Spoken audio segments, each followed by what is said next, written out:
And this is Rupert Reyes. I'm conducting my first interview with Modesta Treviño at her home on August 14th, 2014. This interview is part of the Conversations to Create Unity oral history project conducted by the Susanna Dickinson Museum and Baylor University. So I have to put that little tag in, I guess. That's the little marker for us. But really, I guess what we want to start out with is just getting to know you a little bit better for people that are going to be listening to this. I don't know if you could give us a quick biography of Modesta. How would you do that? Where we were born, yeah. I grew up in East Austin, and then at the Chalmers Projects.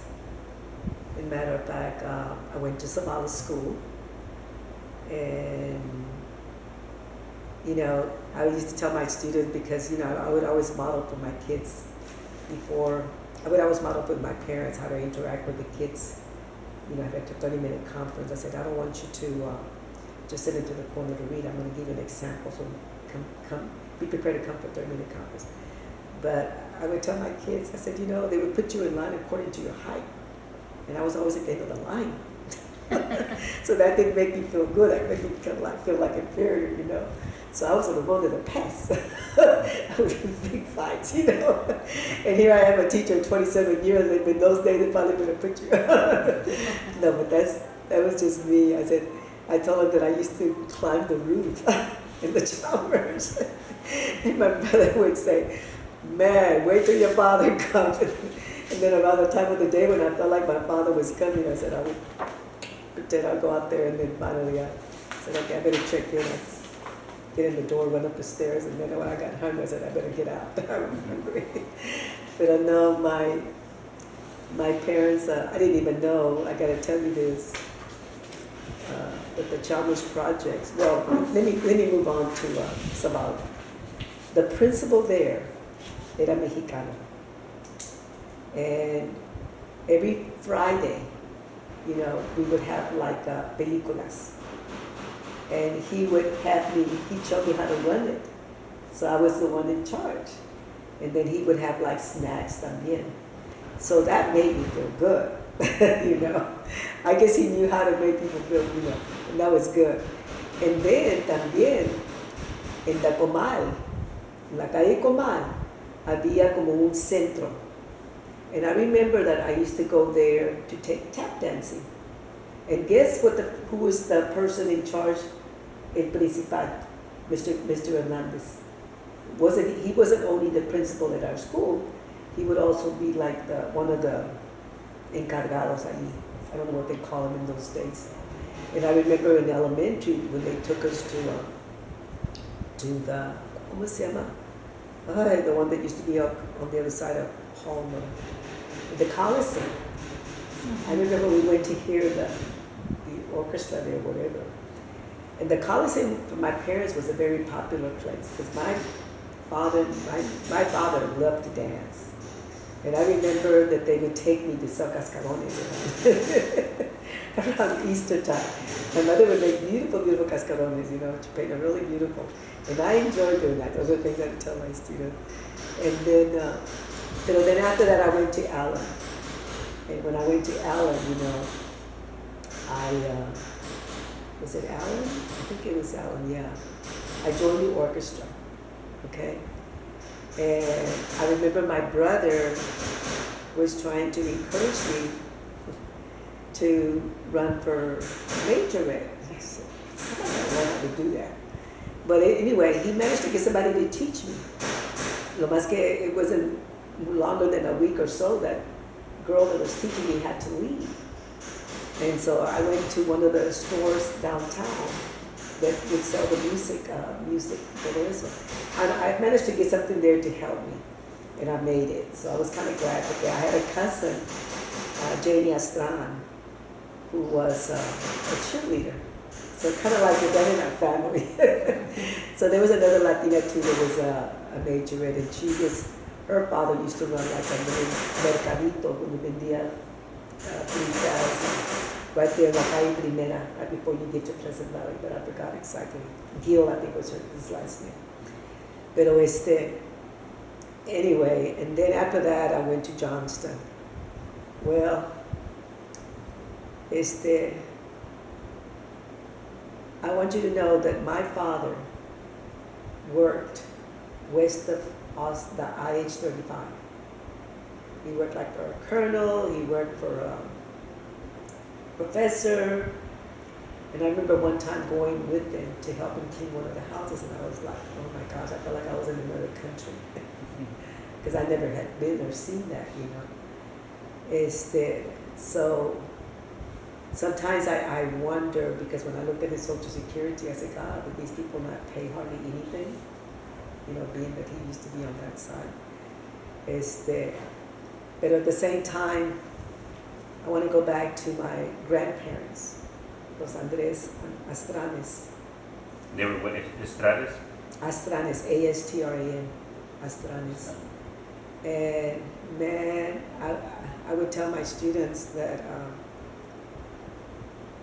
even towards my latter part of years of teaching that I was a vendor, and they look at me and said, "Usted maestra?" And they couldn't understand how we could relate to their past, you know. I said, yeah. I said, my grandparents outlived the times. Todo el barrio conocía a Don Andrés Astrán. I said, I love being with my grandfather because my grandmother was hard. and he would make the best syrup. And we would go and sell raspas. And man, we would go through the alley. He lived on 7th Street, across where the Budweiser was. And we go through the alley in a wagon. We get from un guayin to get the block of ice para la raspa. And then I said, on weekends, I said, when we would go to his house, I said, we would go to the panaderia that is right there on Robert Martinez Street and close to the railroad tracks. And he had this basket, and we go selling pan dulce. Todo el mundo was waiting for Don Andrés Astrán with pan dulce. And then we would, the other thing we would do is, durante la navideña, you know, they made the best tamales. I said, and of course, if I wanted to eat something, I had to learn how to spread the, the la hoja. And then we go and sell tamales, and they, that's how they outlived their time, through vending, they all would eat them. And the students could, after a while they said, oh my God, it's amazing que usted también era vendedora. I said, oh yeah, I didn't even know what a vendor was, and we never used the term, I said, until we used to travel all the way to Guatemala in the 70s, it was very common, thing to see. And, but other than that, that was my, my past, and as a teacher, it was interesting that I got to go, and when I first started teaching, I taught at Allen, and Allen, in that time, in 1980s, we were dealing with the issue of desegregation, which to me was really integrating the haves and the have-nots. My daughter went to school in Zavala when they were integrating with the West Side. And thanks to that, even Doggett was there at that time. And when she was in 6th grade, and she was with the, I guess they had an orchestra. They recommended her at Street Project at UT. So that's where I had to take her every Saturday for 3 hours, because they would do. And then during the week, she would get a free lesson with one of the students there that were learning music. But then I want to go on to what happened after I graduated. After I graduated from high school, I went to UT. And when I was at UT, I was there for 2 years, and I was in the area of psychology. And at that time, when I was at UT, ahí estaba José Ángel Gutiérrez, he was one of my professors. And then ahí estaba Armando Gutiérrez, y también Jacinto Querarte. And wow, it was amazing, because at that time, my brother was serving the army, and he was in Vietnam. And it was around that time that we were out there marching against the war in Vietnam. And I have a feeling before I move on to that one of the reasons why I don't think that was happening in the present is because at that time we used to have a draft. People of all colors, no matter what. And now that you have more of the people that enlist because, especially the working class and the Latinos and Negros, because hopefully when they come back, they'll get the tuition paid for. Matter of fact, my little granddaughter's brother is joined the Navy after he graduated from Austin High. But moving on, at the same time, at that time, we were also supporting the farm workers movement. Conciencia Chavez, and it was a big issue.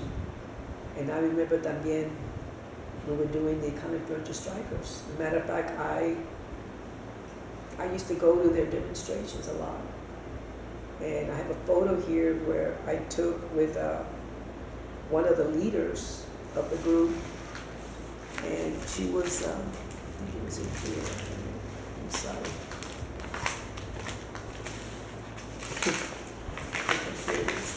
Oh my God. We used to go and do night vigils at the Capitol. And here's my son when he was little. We prayed for justice to you, O Lord, and then Lani Reyes, and these are some of the kind of furniture strikers. And then when Cesar came to Texas, he came to support them también. And we went to, I had the privilege of taking a photo with him. So whenever I would read to my students about one of their heroic, Latino bio, I would read them about Cesar Chavez, and then I would give them a copy of this. Yeah, I never talked too much about it except for that time. And the other thing is that he took a photo with the leaders against this glimpse that talks about civil rights at the Capital. And when I went to Victoria at that time, we went in a bus con los, the families and the children, and we were demonstrating around the sidewalk, And I had borrowed a camera from one of the students that I was dating from UT. And with the leaders, we weren't breaking the law, we were going according to our rights. And when the leaders were being arrested, it was 4 of them. 30 minutes later, when we were getting ready to get on the bus and head on back, I politely asked the undercover agent, may I please have back my camera? That's why they arrested me. And we weren't in there any longer than maybe an hour or so. I could tell that when I went in, I could tell that Latino that was going to, he didn't feel very comfortable either. It was going to receive me. But Jim Harrington was a civil rights lawyer, and we weren't in there any longer than an hour or two. My parents were very happy that I did what I did. They called them right away and told them everything was going to be okay. But I got to say that in 2008, when they were fingerprinting teachers here in Austin, AISD, because of sexual abuse, and I understand that, I get a call from the Human Resource Office from a Latino. And he says, Mrs. Treviño, in what was it? 89, you got arrested. I forgot what year. I said, yes. I said, had I not gotten arrested, we wouldn't have Balingolet, and you would be in your place. And he started laughing because he knew what I was talking about, Because, he was active in those times. He said, well, we're being pressured by Abbott to release the names of the teachers and the charges. I said, oh my gosh. I told him exactly what had happened. So I had to go all the way to Victoria to get the copies, the letter that indicated, even though that the charges were dropped. And what year was that you were arrested? Well, it pretty much has it here on the letter. I just forgot, from the age back then. ¿Qué pasó? Well, no, it doesn't have a year. More or less, what year was it? It was. It doesn't even have it. It just says that the mass picketing. And it's got the names of the people. Oh, I'm sorry, No, 1971. 1971. Yeah. So this was 2008 that they were interested in something that happened in 1971. Yes, and when I told the teachers what the guy had told me, they were furious. Here we've been teaching 20 years. You know, we might have done something stupid when we were young, and now they want to expose us. It didn't make any sense, you know. Pero eso es lo que pasa con el tiempo. But I gotta say one thing. Can we Yeah. keep those out and we'll scan Oh, them yeah, and yeah. and when we finish? But, Yeah, and then this is another marcha, mira, Chicano Huelga, Austin. Well, another thing that took place around that time in LUCHA, and I've got this on a CD that I told you. This is the LUCHA headquarters that was right there next to the 7-Eleven. And we're preparing ourselves for the marcha to San Antonio. And that's when I was a UT student, because I remember him también. And so we're getting everything ready. And then this is when we're in San Antonio, somewhere, I guess, on the west side. And anyway, these are photos from that period. And I see glimpses on and I can even give you a copy of that video so you can have it, because it's really, really nice. We had the Razonida reunion here at the Mijitas. I don't know whether you guys went or not. No, I heard about it. I had to put it up there on the screen, because to me it was a part of that. And it looked like they also showed glimpse of police brutality, you know. So it was really, really good that we went as a group, you know, for the farm workers movement, they're coming to strikers, and then whatever else that was happening at that time. And at the end, we ended up at the Alamo. But another event that I went to was in San Jose, California. This is just photos of some of the photos that we took there. And it was a group, we went in a caravan, like 2 cars following each other.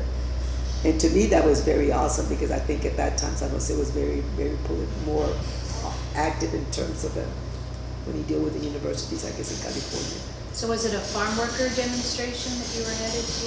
Why did you go to San Jose? I don't remember the details to be. Maybe it was related to that, or politics. Let me go. I know I went to you know, when they had the Razonida thing in the Paso, I was there for that. And it was like a Lani Reyes and about 4 of us, we carpooled together, you know. And because I never drove at that time, you know, I didn't know how to drive till I was at St. Lawrence, you know. But those were historical events for me, you know. And then taking a class with Susana Gutierrez, you know. I even have the Austin paper when they took over is it the president's office? President's office. I have copies of that. And when we had the Razonida conference, I made you know how you use these things to do the science fair? That's what I did with some of these things at the Razonida reunion that we had there at the Mitijitas. The display board? A display board. Yeah. But one of the original newspapers, I just gave it to his daughter, Avina, because she worked at the state office, was one of the senators, you know. So let me ask you, kind of may sound like a mundane kind of question, but as a child, what were things that you did for fun in your area, your neighborhood? Things like the summer times or after school, or what were some of the things that you did? Well, summertime, let me see. Summertime for us, it was, you know, one of the things that we used to do is go to the pool, you know. But we for some reason, I think I remember that we would go at a certain time of the day, you know. My mother would let us take a nap and then go at a certain time of the day. And the other thing that I really, really enjoy is that we used to see our cousins, you know, nos juntábamos. I had a tia Julia that lived there in the Go Valley area, close to Santa Julia. There's another story I told my kids. My tia Julia loved to take her siestas. And she knew that around her siesta time, los primos se les gustaba escapar para el arroyo. So she would tell us, no se van a escapar para el arroyo, porque se va a aparecer la llorona. even to the point que cuando le llamaba Bailey from Allen, it was like, ya no me moleste, you're the one in charge, you know, that you get that kind of response. Pero no, we used to go to Gonzales también, and my parents and I, because my parents never had a car. And I'll tell you, thank God that they never did. I'll tell you why later, because this is very historical for me. So we go and visit our cousins in Gonzales, you know, in the autobus, you know, which to me was it was like traveling to Guatemala and Peru, you know, in my early age. Pero it was amazing porque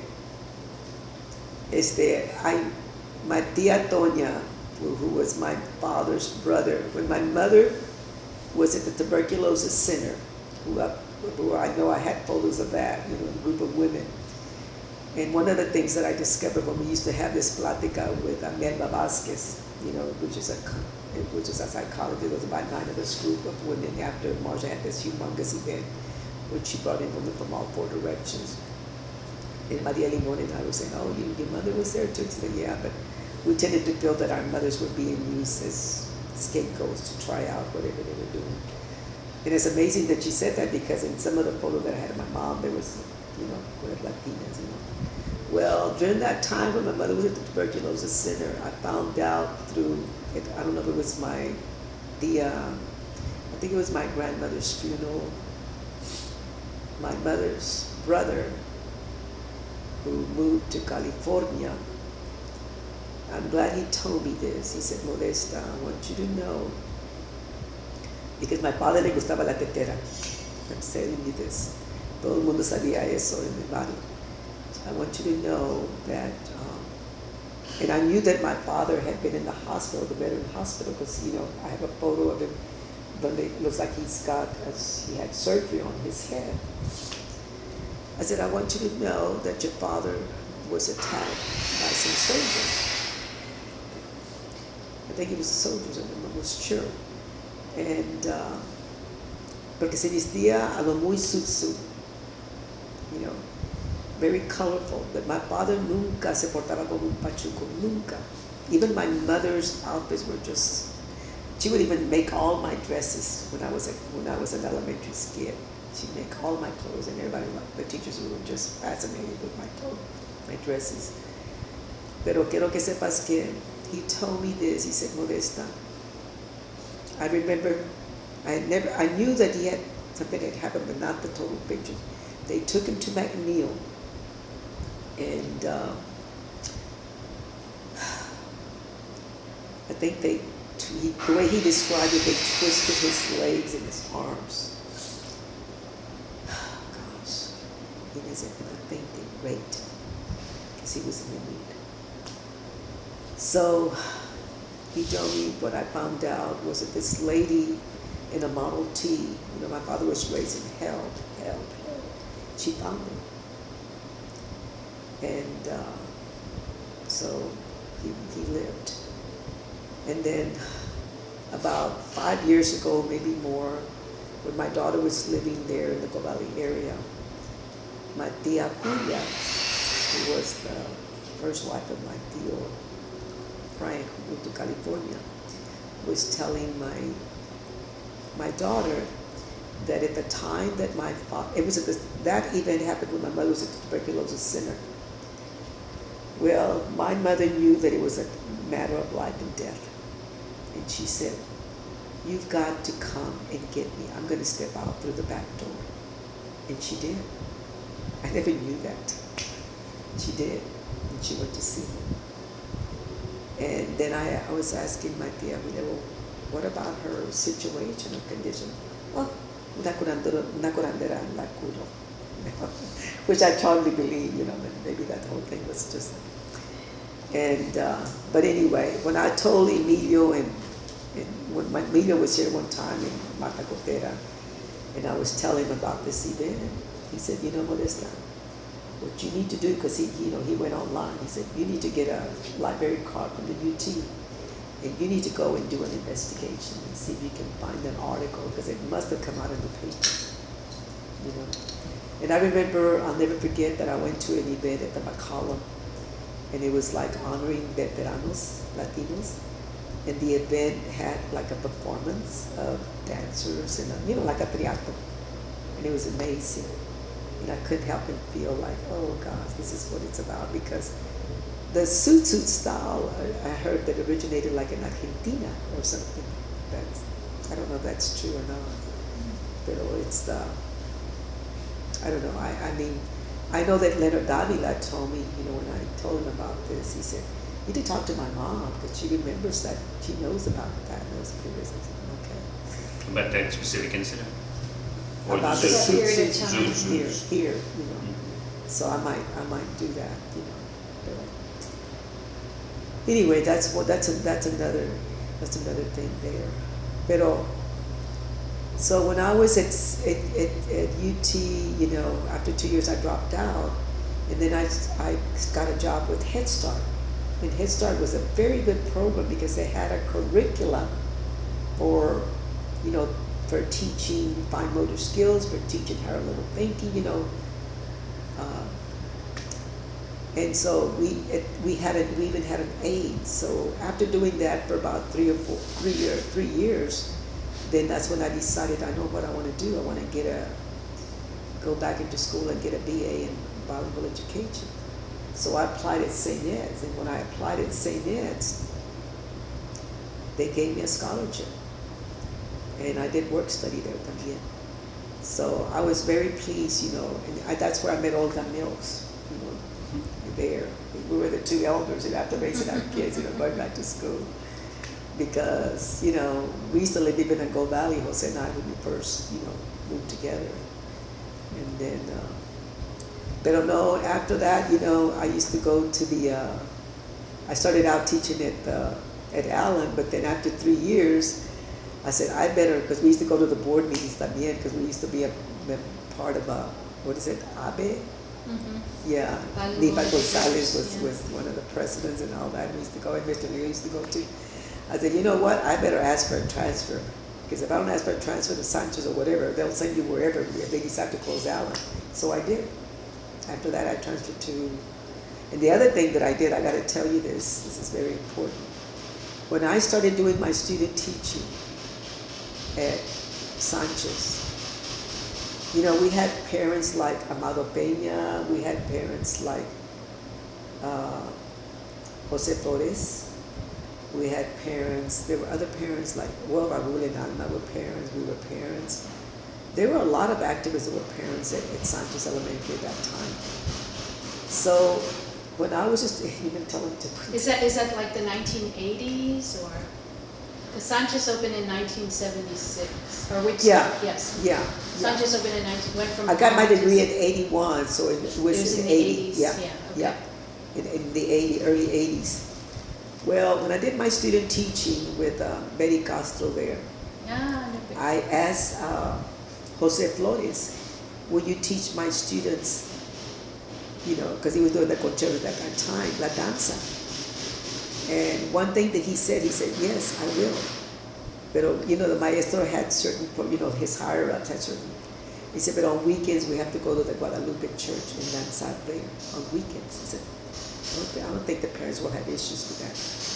So we would, a lot of our students bilingual, a lot of them were like Mexicanitos. And one of my students was a Chicanito.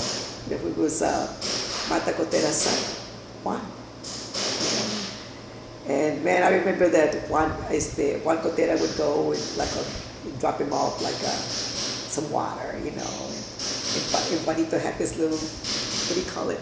Pañuelo, ¿verdad? El estilo bien chicanito in his hair. And then, then they danzaron, there at the school, as a program. And it was amazing porque, before I go on to another thing that I used to do a lot of, after that, but when my daughter called me about 10 years ago, I guess, she said, Mom, did you hear the news? I said, what are you talking about? About what happened to Martha and Juan's son. I said, oh my gosh. And you guys know what happened, right? So after that, I decided, okay, out of courtesy, I'm going to give them, the photos or the slides. I don't know which of the two it was. I think it was photos. But now, I was talking to Angela Valenzuela. I said, well, maybe one day I'll ask her if I can put them into a DVD and ask Jose Flores, can I use your lyric, the conjunto, to that? Because I know at the escuela that they have there close to Johnston, they have a memorial of him. Yes. You seen it, the water. Yes. And I think it would be nice for the students to understand who that child was, as part of our history in the past. But you had mentioned something about your dad's car. Now, did that relate to the being that you talked about, or was there another story? Because you were saying that you didn't have a car, your mom did. Oh no. But there was something important. You said that you would. Well, that was it. That. Yeah, he that was walking, it. He was walking Because, let's face it, that our elders never talk about specific things that happened in the past. My mother died from stomach cancer, before my father. And I was surprised that my father even lived 7 years afterwards. Pero thanks to my uncle, and I tell you this because, sometimes, he tomaba y se borrachaba, and it didn't mean to that he was intending to, that's just the way it was. And the thing of it is that even when I graduated, I didn't want to go through commencement exercise because I didn't want my father to be there a little bit. Así na pasado. So instead, I wanted to go celebrate my graduation by traveling. And that's when I took Jose with me. But after my uncle told me that, what happened to my father, oh my gosh. I wish that I had my commencement exercise because of what happened to him. Because to him, he was very, very proud. Because my father, they always provided for us. This little table is a table that came from one of the workers that he used to work with. And that's why I kept it. Because I used to tell my students, we used to have this little mesita in the project. I said, when we used to eat, this was the little mesita. And then, of course, this little, I don't know how we sit on around it or whatever, but that's just the way I described it. Because I wanted for them to see that we can relate to them. Pero that's my, I have a lot of good memories of him now because of that, knowing that. But he was just very, very proud, especially when my daughter got her degree también. Very, very proud because, they feel like that's what they work for, to pull us through this, And my mother was a very loving lady. The way that I describe, I even have a poem of her that I wrote on her. I remember when she got diagnosed, and we were at the doctor's office, and we were walking out, and she says, "Please don't believe your father." That's the first thing she told me. No, Mom. And then I remember that when she was staying with my brother, I don't know who was this lady would take care of her in the daytime, and then I would go there at night. And right around the time that she was getting ready, it was the last day, and I just took her in my arms and held her. I was rolling. I said, "Mom, don't worry. We'll take care of Dad. He'll be okay." And the thing of it was amazing because after they moved from the projects, they were living there. That used to be the Davila's house, the White House. Matter of fact, my mother and my father used to take care of one of the youngest child that they had. When they used to run that Angel Funeral Home. Oh, yes. Yes. Michelle, I think it was her name. And then I remember when they used to live in this White House on 2nd Street. And so after they moved out of the projects, they lived there in that house. And the one thing that I got to tell you that I told my students, especially, I don't know if you know Esmeralda Rincon, the Rincon family. Oh my gosh. I have to say this because one of the things that I've got to tell my students is that it was when I was at the University of St. Anne's, and I did an anthropological study with he wasn't even my father-in-law at that time, was his father. I did not even know that the barrio that was located downtown, and that he lived right there on 2nd Street. And we even made a humongous map, and I can even give you a copy of that. And that he was able to put down where this German guy Snyder lived, and where the Barrows lived, and Guadalupe Church was located right there, también, where the Republic, next to the Republic Park. So I can just imagine that the Republic Park must have been just like ¿cómo se llama? What do we call it in Mexico? La plaza. La plaza. Yes. There was about 3 or 4 different barrios that I'm gonna see if I can find that little glimpse. Where did I put it? Where is my little barrio thing? Oh, I gotta tell you, I think with my father, that's why I wanted to look at this one before I could hear it. Ooh. Oh, yes. Oh, here it is, I'm sorry. Okay. Oh my gosh. Yeah. Oh my gosh. And then we found this book that the way that he described it, that's the way it looks. The way that he described the barrio, that's the way it looks. And like from La Calle Primera to La Calle 6, here's the Guadalupe Church between 6th and 5th in Guadalupe and San Antonio. And here was the nuns' home, the Guadalupe School. Here's the Guadalupe Park. And that's where Republic Square is now? Was that Yeah. This is where the park, ¿verdad? Yeah.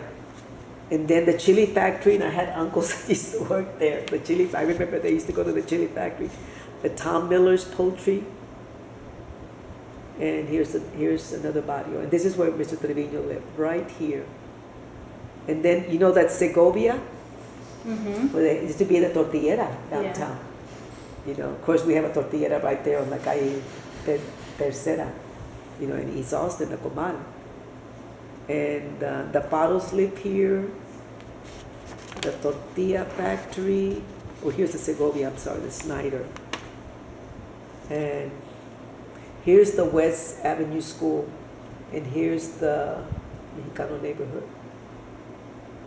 But Do you know what the medicine shows were? no, but you know what?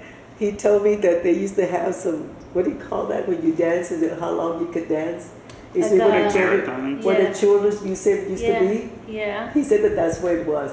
But the Mexicanos and the whites could go in and get to the Negros. And they would dance until they dropped. Do you remember those? They used to do them in the 20 and 30s. Yes. Really? They were dance marathons. Yeah, but he said up here he used to go out there because there was a lot of rats. They didn't even have the hike and bike trails. He used to go out there and shoot. And then the projects that I grew up in, that the first residents were Americanos. I didn't even know that. And they were the first projects built in the USA. And I'm going to give you a copy of this. It's just amazing. The Chalmers Courts. And the Chalmers Courts, yeah. Yeah, that's there were because 5 Mexicanos neighborhoods in this one alone. Well, they built 3 projects. They built Rosewood Courts for the blacks, right, the and the Santa Rita Courts, and the Santa Rita, and then Chalmers were for the whites. And that's amazing. So I have a feeling that maybe the Travis Heights were the ones. I mean, probably that used to live there in that place before. Because I guess the Americanos must have lived right there, like from Holly up to the 1st Street. And I'm assuming there's got to be some documentation on that. Yeah, I have read that there was some people that lived all the way up to 2nd Street. Yeah, because the 10th Ward was the first Anglo-American settlement in the 1930s. The area which is located east of I 35. Starting point is East First and goes to Colorado River. The Chalmers are still located north. Okay. More affluent Anglos settled in Travis Heights. Right. On the northwest side of the west side, there was another integrated neighborhood, the Clarksville area. In this area, the Mexicanos and Anglo-Americans attended Matthews Elementary, he said, while the blacks had their own school across from Matthews School. That's what he said. Oh, wow. And then the grocery store, there were the three carnicerias, meat markets in the downtown. They were owned by Dominicanos, one east of Congress in First, and one on the east side of Congress in Second. But the one that I really like, he said there was a flour mill, the White Wings, located in the corner of West Second and Nueces. Customers would buy their flour wholesale 24 pounds for 79 cents. The Mexicano mothers would use the flour sacks to make their sons' shirts and underwears. Okay. Oh, and then he said, right across from the flour mill used to be an oil and kerosene station. In those days, according to Mr. Treviño, welding was done with some powder. There was an explosion in which a welder got killed right on the site. The welder had been working for the company that was laying the pipes. So who wrote this account? Who wrote all of this? I wrote this with an interview with my father-in-law, and you can have a copy. Father-in-law. And you can have a copy of it. Yeah. So we're talking about, that's where your husband grew up, in this. I don't know if he grew up there or not. His father grew up. His father grew Okay. up. Yeah, I think that was his father. Yeah, yeah. But it was amazing that I did something that. Well, the other thing is, later on in my years, do I move into that? Whatever you want. Like the wherever you want. conferencia plástica? Sure. Okay, now, this one that I was showing you, And put that in the file that was Oh. early Austin. let me see. Before I forget, going back to my father, just wanted, okay, this is, oh gosh. I just want to say something real briefly before I forget about my father. Oh gosh, you know, a lot of our fathers were in the World War II, right? Kind of runs in the family. Well, my father and his two other brothers one of them was in the Army, and then the other one was like in the Air Force. Well, my Uncle John, who's 92, his brother, who's still alive. Wow. We go and see him like once a month, and I was telling him that I found out that my father ran into his brother in Italy, in La Troca. Ah, And he was wow. like, he said, I wish I had gone there, but they sent me to Japan, and I didn't know how sick I was till I got back. So I think this must be him in Italy. Yeah. This is your father? That's my father. And then this is my brother. He used to play with Manuel Nally. This is an old photo, and I gave him a copy of that because I felt like, when they were Which one is your brother? This is my brother. Right there? Yeah, and that's Manuel. And that's, what's his name? Terrazas. That's the way,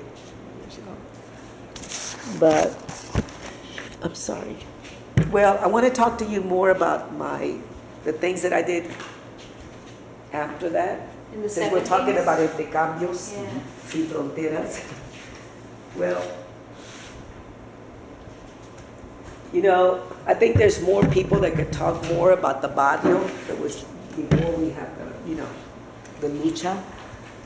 But one of the things that we did in 1979, Santa was a student at UT, and I was a student at St. Anne's, in fact, at this time.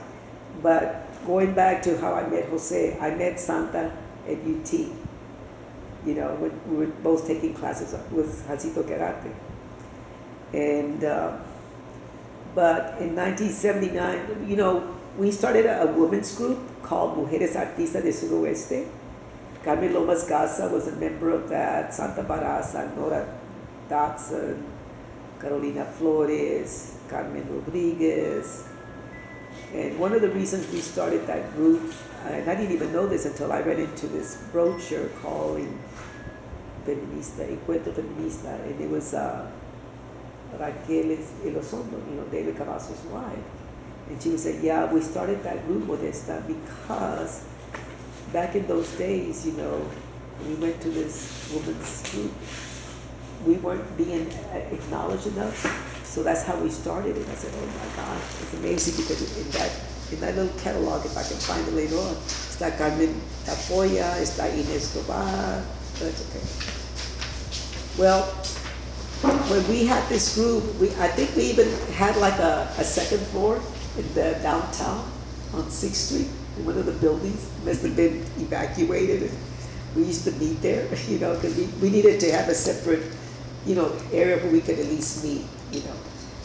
And so we had $10,000 más, and we decided that we needed to start un intercambio, porque in the universities no había where we could promote our arte, especialmente el arte muralismo. So at that time, Silvia was with UNAM in Mexico City. And I have a strong feeling that this was affiliated with the Razón Vida Partido, because I found out through Emilio and Angela. I said, how did y'all meet? She said, oh, he was in UNAM at that time. I said, really? So anyway, so we brought in Raquel Tibol, and she is an art historian. It's probably the best, so don't worry about that. The art historian, like she's done books on Diego Rivera, Frida Kahlo. She lived with him también. And I didn't even know that she was originally from Chile. And we brought in, these are the people that Silvia recommended. Pedro Mayer was a photographer. And I think he lives here in the US now. And I didn't even know he was originally Espanol. I thought he was Mexicano. Until recently I went to see a show there at the Texas State, photographed, and they mentioned that. Is that he had just got back from photographing Nicaragüense. We brought in 20 students in UNAM. We brought in, ¿cómo se llama? Adolfo LUCHA. He did a major mural in the Casa del Diputado, and he was a student of the Leopoldo Mendez. And Leopoldo Mendez said, you gotta come and teach here. So we brought in artists from all over, you know, Ray Patlan, because Amado Peña was here. We brought in Jesus Treviño, you know, he originally grew up in San Antonio, and he did documentaries. We only had $10,000, but we paid for their flights, and we put them up in private homes. It was about 16 de septiembre.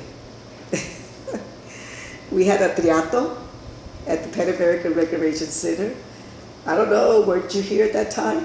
Yeah, 1970. Oh, you were in California. We're in California from I saw that. Teatro Campo, and it was at the Pan American Recreation Center. And for some reason, I don't know what happened to because we were thinking of showing the films there, Jesus Treviño, and I guess he didn't bring them, or no sé qué pasó, and it was, or he got, and then it was funny because this was when we had the anti-Juárez Lincoln. We had an exhibit there, but I want you to know that at the same time, UT and SANET's loaned us their space. They knew that this was going to be a historical event. Can you imagine the Huntington Gallery lending us their space in those secciones? It was just amazing. There were so many workshops that we had. And then the other thing I had like little tapes from the pláticas. But I'm going to go to this place of expression and see if they can transfer it so that we can hear what the pláticas came out of. You know, because we had a show at the Moody Hall también at the SANET's, and then this is the funny part, because I keep thinking, I don't know if you remember Tito Aguirre, the photographer. No. He was a photographer pretty well known. Oh my gosh. We even had the Conjunto Aslan play Sagarosa Park. I said, man, we need to get photos of that, because can you imagine Frida Kahlo, I mean not Frida Kahlo, Raquel Tibol, and these people from Mexico being there and all the Tejanos. Because somebody had to be taking photos. I told Silvia Orozco, I said, we need to get a hold of Pedro Mayer, because he was shooting right and left there at the anti-Juárez Lincoln. So these are documentaries, and Tito Aguirre lives somewhere northeast or northwest Austin, and he's still around. He must have some archives. Pero lo digo porque these are things that the young generation needs to do, because what I discovered también, you know, when we were going to become a certified teacher, we had to do internships. And now the students, whatever they're going to do, they have to go out there and do footwork. That's one thing that I've noticed, because I've gone to some of their meetings there at UT. So no, it was a beautiful, beautiful event. And I keep thinking, we need to have one in Mexico. Matter of fact, they had a women's gathering in Oaxaca. Wow. And I went to it. Chifa Goldman was there. Chifa Goldman, of course, came to this también. What's her name again? Chifa Goldman. She died already about a couple of years back, but she was an art historian, and she's written she wrote a lot of books, and, you know, like the Caracho and the Chicano books. Let me ask you a question. From hearing about you growing up and your life growing up and then going to UT and getting involved politically and then organizing this event, I'm not catching where you transitioned from ordinary citizen to activist. What is it? Do you know? Can you relate what made you want to get more politically involved? Well, to me, thanks to the masses coming together. I mean, in UT, it was people of all colors that came together to fight against the war in Vietnam, to support the farm workers' movements. I mean, one of the guys that did a lot of the photographs that took, I think era Americano, he was with some kind of organization, I forgot the name of the organization, that used to do kind of that kind of work. But for me, I think that to become politically involved in those days, it was because a lot of our friends were. Maria Elena Martinez, you had a lot of the artists politically involved, Raúl Valdez, Raúl Salinas, a lot of the women that I know were very politically involved in those days. And I mean, to me, when I think about my primos going up to the north to work on the field, I mean, I remember my mother telling me that we were going to be doing that. I was like in tears. I couldn't believe it, knowing that it's hot, But then I didn't know exactly what that was all about until later on in life. When I was at the university, you begin to understand what was behind all of that. I mean, when you had become referred to strikers and they weren't even getting paid, what one should get paid to live your life, especially when you have families and you had, we're very tribal oriented, We take care of each other. I remember my mother used to buy food for the neighbor next door, and that she was a very giving person. She taught me to be like that. To me, I feel like even in the present,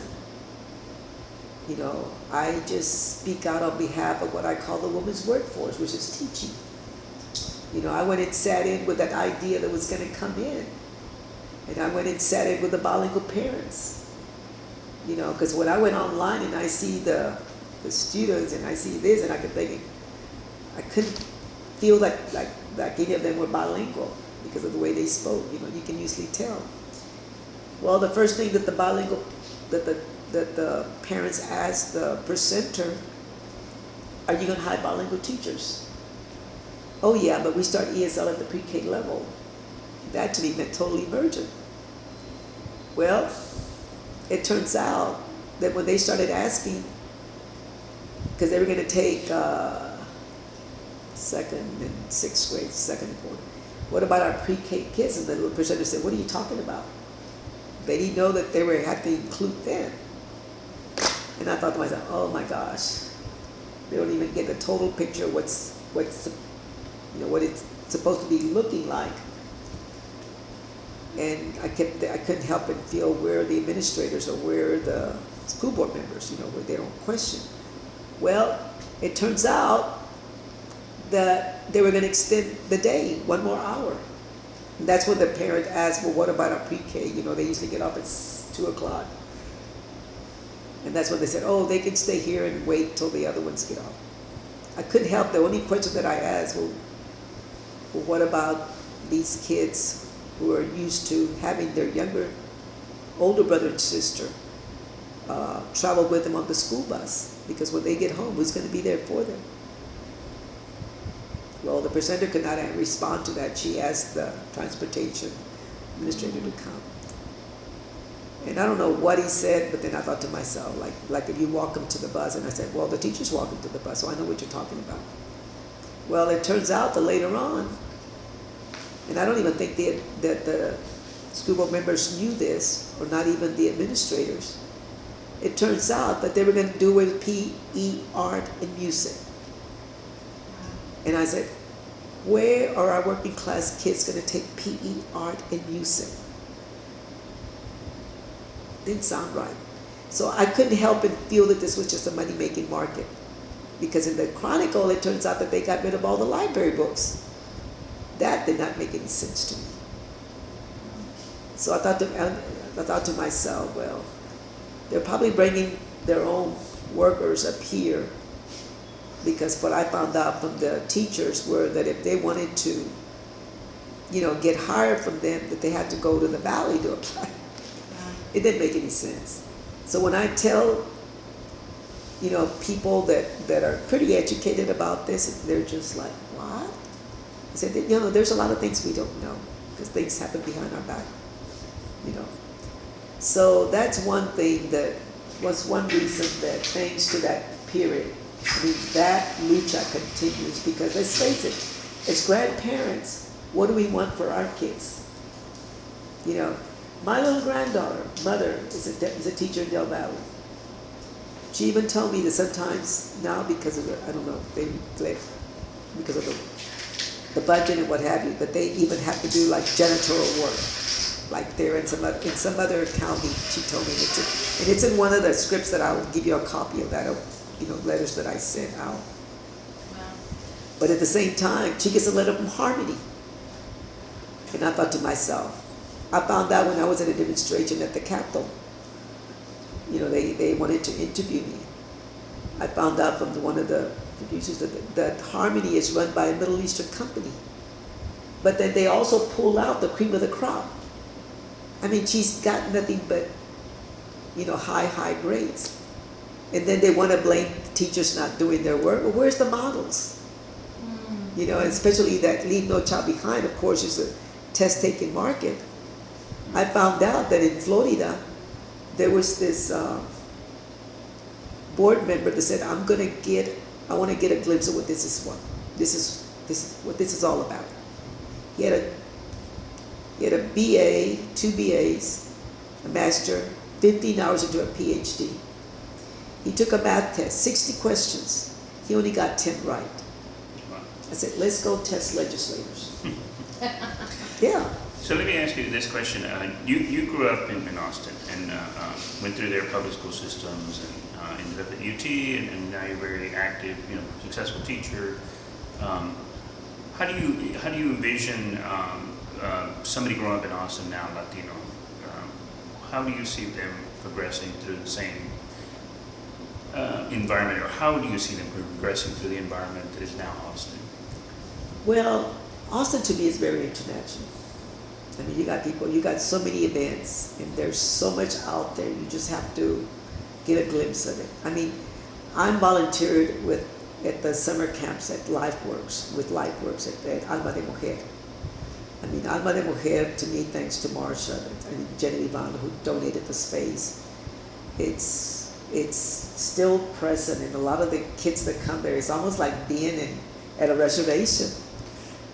Because it's got so many cabins, and it's got trees, and it's got Mother Nature, and it's just our way of.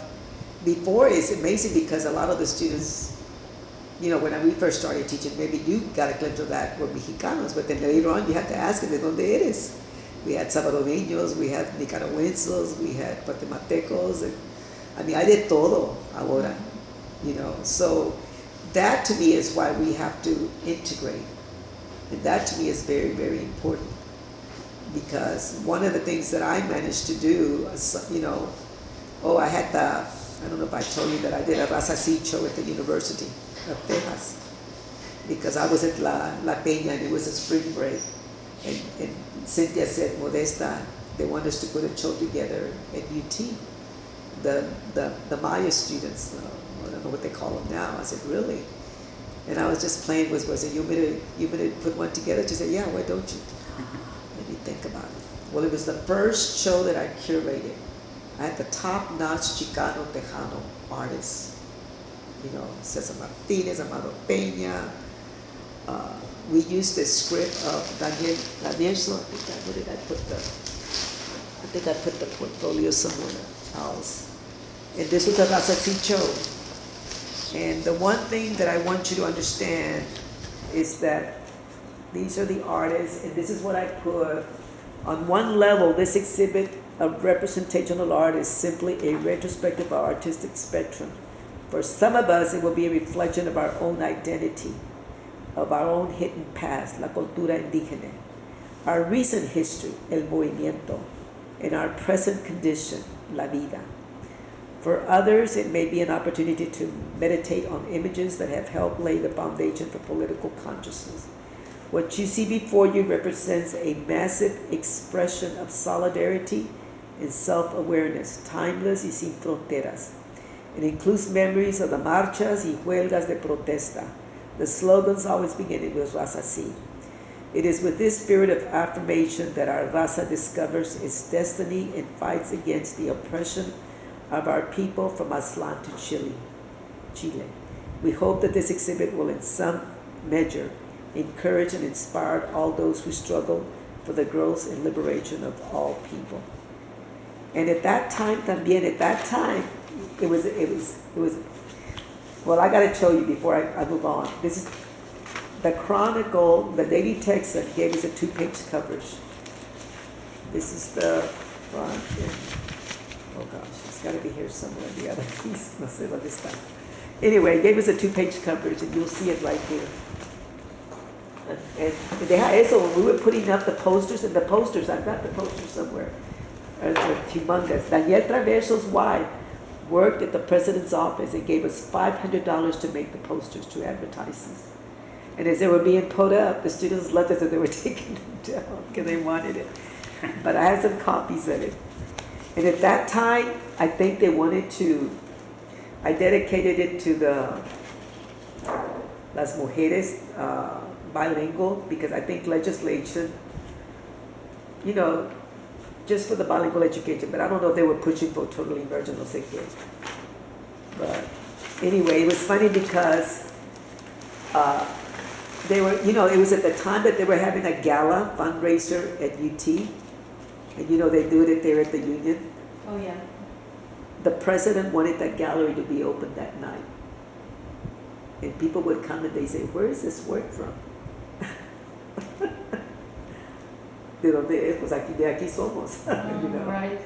So, but I had also the sculptures of Jose Rivera, who works with Mesquite, tremendous amount of sculptures, and then the work of Marcia Gomez. So it's very, I mean, it was very impressive, you know. And then when we had the opening, I used one of the murals of Raúl Valdez from Sanchez as the background for the keynote speaker. And it was Pedro Rodriguez, you know, because he was very much about, they started the Guadalupe Culture Center, so I felt like it would be a good example. So I think the president spoke for about también, and then him, and then, I don't know if Gilbert got in as minus, no sé.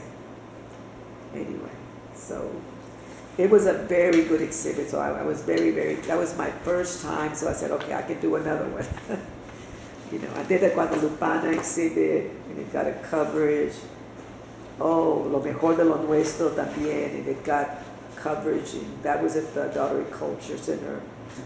And Jose kind of wrote about the different artists. So we always managed to get coverage, and I don't know why we don't get that anymore. And then I had the La Reina Cósmica, you know, the Guadalupana, you know, exhibit, and I use Adolfo's pieces as one of his political pieces as the invitation. So kind of going back to what I'd asked earlier. Sure. I mean, so your vision of a young Latino youth in Austin now is very positive, very like wow, it's something that looks like a lot of things are going for them. I think so. I really feel like the doors are open, you know, because whenever I run into one that I know that is, I mean, me pongo a platicar and we can relate, you know. You know, especially since of my travels, you know, para mí ya no hay fronteras, you know, and it's, I was at Mandola's también one time and I could hear these guys talking, and sometimes con el acento, I couldn't help but say, ¿son españoles? And they were here working, you know, and it was amazing. I said, you know, when I went to your country, I call it decolonizing my spirit, ya no hay conquista. Hay más intercambio. Matter of fact, you know, there's so much opportunities porque, you know, that they had a Chicano literature conference in Alcala, which is 20 miles from Madrid. Wow. And Santa calls me, Wow. Modesta, can you come? And can you come with me? Because they want to use my flyer for the invitation. I said, I would go, Santa, but it's my daughter's performance, granddaughters. I pay like $4,000 a year, for her classes. And I said, and I got to go see her, None of them I understand. I ran into Norma Gatu there when they had the 20 points about a month ago, something that they had at UT, but they used the math. And I was telling her about that. She said, they're going to have it in Madrid in 2 years, you need to come. So they're really interested in our history, también, in our culture, nuestra lucha. I mean, the way I look at it, hay luchas donde quiera. Matter of fact, when I went to a wedding in Portugal, we went to Madrid, it was about 3 years ago. They told us at the hotel, you need to go early because they're having a strike. So that's the global Wall Street. It hits everywhere, And I feel that we can relate to internationally to those students that are coming here. And I feel like the Latinos, well, one thing, this is the other thing. In terms of the Latinos from here, I was talking to Oraya Cortez and she went to an event that I wanted to have gone, but I found out too late. And you've had South American professors and this and that, and I wanted to go because I've been to Peru, and what have you. And this was an opportunity for us to meet, in our hometown. And she told me, she said, there's a lot that they don't know about us. And this is where I feel like, well, have we archived enough? It's another thing. Because I understand that in some places they're not taking enough of our archives. And I know through Marta Cotera, because I know that she used to work there. But I think it's something that we need to say, okay, because I heard that the Whitty Museum here. That's in San Antonio? Well, the one here, is it the one that's Texas State University? I don't know the name of that one. Is that? WITTE. Okay. Because I went to a plática, and there was cuatro Chicanos. One is an author from San Marcos. One was a filmmaker, he lives in California now, and he's from this area. And one was a policewoman, she was a writer. And I don't know, Marta told me that they're the ones that are taking good collections. Wow. As a matter of fact, we went to a photography show last week, and they had work from India, they had work from this artist, and this is an Americana, but then on the side, we saw work of, I said, I wonder if they went and bought, because we even had like a work of, ¿cómo se llama? When we did the conferencia, Manuel Alvarez Bravo, the famous photographer, Mm-hmm. where they take children on tours at the UT, that's where we showed his work. But at that time, we also had work of other ones from his period.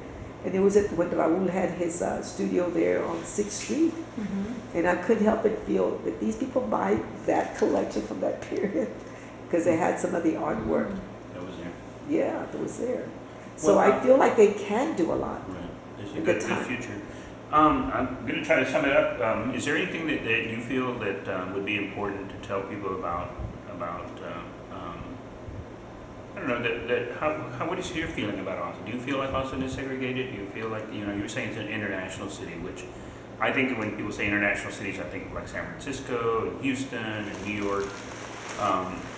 And I don't know if you said you feel Austin is on that same level with these other cities in terms of the mix of peoples and cultures. I think the reason that I say that is because if it wasn't for the artists, like the artistas, the museums, and the musicals, we wouldn't have another life. And there's always so much events happening here in Austin. Now, I got to tell you this on a personal basis. Well, not a personal basis. Going to the Alameda, it was funny because they had a plática about collectors and sellers, and it was funny because you could tell that some of the younger artists did not understand. They were talking about integrating. It's almost like ya se acabó lo tejano. Let's talk about the Latino, ¿entiendes? And I can understand their concept.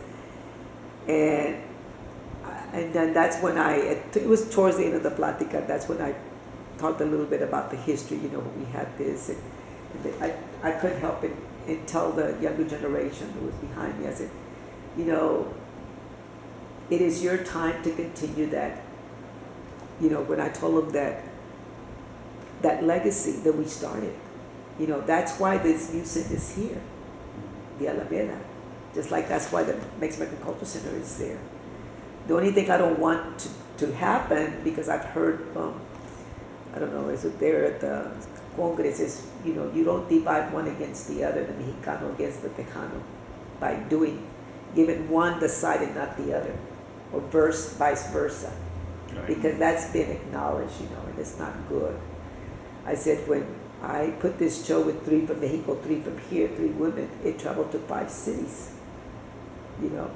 And it even got published, the article got published in the South American magazine, thanks to our friend Alberto Serrano, who we brought to, you know, to participate on the panel for the Plática when I brought in Adolfo Bichar to work with 13 artists here, mostly, you know, not just Chicanos, Chilenos, you know, Pina Negra, you know, we did it here, and then we went to the Flatbed Press.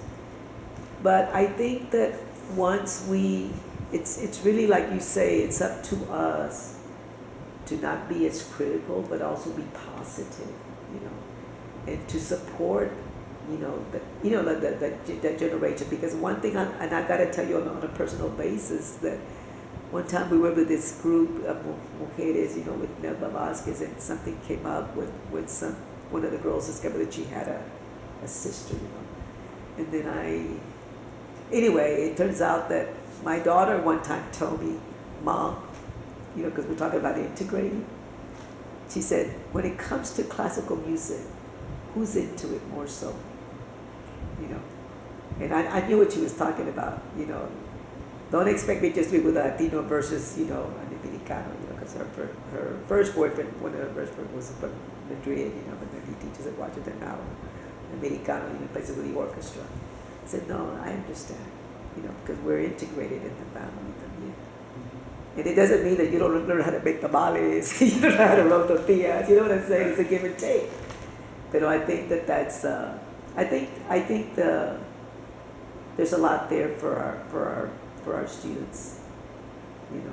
And are you talking specifically about the Latinos from all walks of life, or are you talking about more about Latinos? Yeah.